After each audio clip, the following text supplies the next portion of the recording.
நான் சொல்ற ஒரு விஷயத்த நீங்க எல்லாருமே கற்பனை பண்ணி பாருங்களேன். நீங்க இருக்கிற இடத்துல காத்து சவுண்ட் கூட கேட்கல.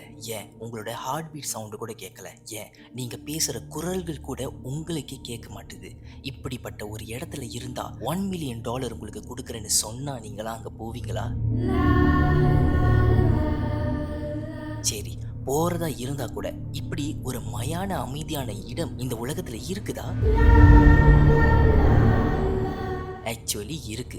பியூரஸ்ட் ஃபார்ம் ஆஃப் சைலன்ஸ்னு சொல்லக்கூடிய ஒரு இடம். இந்த இடத்தோட அமைதியானது உங்க மூளைய செயலிழக்க வைக்கிற அளவுக்கு இருக்குமா? இப்படிப்பட்ட ஒரு அமைதியான இடத்த பத்தி தான் இன்னைக்கு நம்ம வீடியோல பார்க்க போறோம். இந்த வீடியோவை ஸ்கிப் பண்ணாம ஃபுல்லா பாருங்க. அப்போதான் டெய்லி நம்ம கேட்கிற அமைதியான வாழ்க்கை எவ்வளவு கொடூரத்தோட உச்சம்னு உங்களுக்கே தெரியும். அண்ட் மறக்காம நம்ம சேனலை சப்ஸ்கிரைப் பண்ணிக்கோங்க. இப்போ வாங்க நம்ம வீடியோக்குள்ள போவோம்.